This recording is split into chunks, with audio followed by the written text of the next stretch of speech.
ثلاث اشخاص لازم نقدم لهم التحيه النهارده ونرفع لهم القبعه في ماتش الزمالك والسيراميكا. الزمالك قدر يكسب سيراميكا 2-0 وماتش صعب، وقدر انه ياخد اول 3 نقط صعبين. الثلاث اشخاص مين هم بقى؟ سيف جعفر اللي احيا الجون الاول. اللي اتفرج على الماتش هيبقى عارف ان الكره دي كانت هجمه خطره لسيراميكا، اللي قدر يخرج بيها ويحولها لهجمه مرتده ويحييها وهي ميته. كان ممكن يطفش، لا قدر انه يخرج بالكره لعبد الحليم معالي وتروح لادم كايد، ومن ادم كايد لناصر ماهر ويجيبوا الجون الاولاني اللي يرجعهم من الماتش. الشخص الثاني هو محمد شحاته، الله اكبر عليه. يعني قليل قوي لما تلاقي لعيب نص ملعب ذهنه حاضر. اي لعيب نص ملعب تاني كان لما اسلام عيسى مسك في رقبته كان وقع وضيع الثلاث دقايق اللي كانوا فاضلين وخلاص. لا هو في دماغه مركز، دماغه كلها كوره. محمد شحاته الله اكبر عليه، لعيب هايل. ده انه هو شايف محمد بسام اللي بيقدم ضحك برده متقدم، والولد الفكره في دماغه ونفذها. لعيب ذهنه حاضر، وقليلين قوي اللي في مصر، ما فيش غير يعني امام عاشور الصراحه اللي ذهنه حاضر.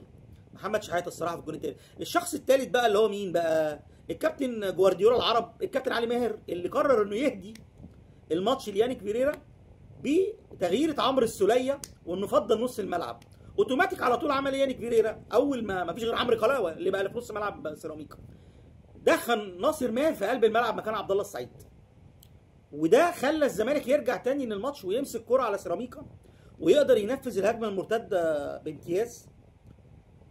فتحيه للكابتن علي ماهر. الكابتن علي ماهر كانوا بيقول لك مرشحين انه يمسك منتخب مصر، وقبل كده في النادي الاهلي عندنا كانوا عايزين يجيبوه، الناس كانت بترشحه. ترشح مين يا عم؟ ده مدرب ده مدرب جبان فنيا، بيخاف. الزمالك كان مستسلم في الشوط الاولاني وما مش عارف يعمل ايه، وقعد صديق اجولا للدقيقه 86. عندك جناح شمال لعيب كويس جدا، وحضرتك بتلعب باسلام عيسى اللي بيقدم ضحك ونزلي مروان عثمان. فاللي اهدى الماتش يعني زي ما تقول كده يانيك فيريرا قال للكابتن علي ماهر متشكرين، يا سلام والله جميلك ده فوق راسي، انت طلعت لي عمرو السوليه، طب خد بقى ناصر ماهر، خد بقى ناصر ماهر يروقك. ف يا جماعه مش كل المدربين يعني بيعرفوا يقدموا تكتيك كويس، بيعرفوا يقدموا فنيات كويسه، حتى لو خد مركز رابع ولا خامس ولا النهارده لعبوا ماتش تكتيكي الزمالك، ماتش دفاعيا حلو قوي. انا النهارده شفت الزمالك دفاعيا فرقه واقفه على رجل دفاعيا، لسه هجوميا والصفقات الجديده لسه ما ظهرتش، ولسه خط الوسط لسه اول ماتش في الموسم، لكن يستحقوا الفوز النهارده وعملوا ماتش حلو.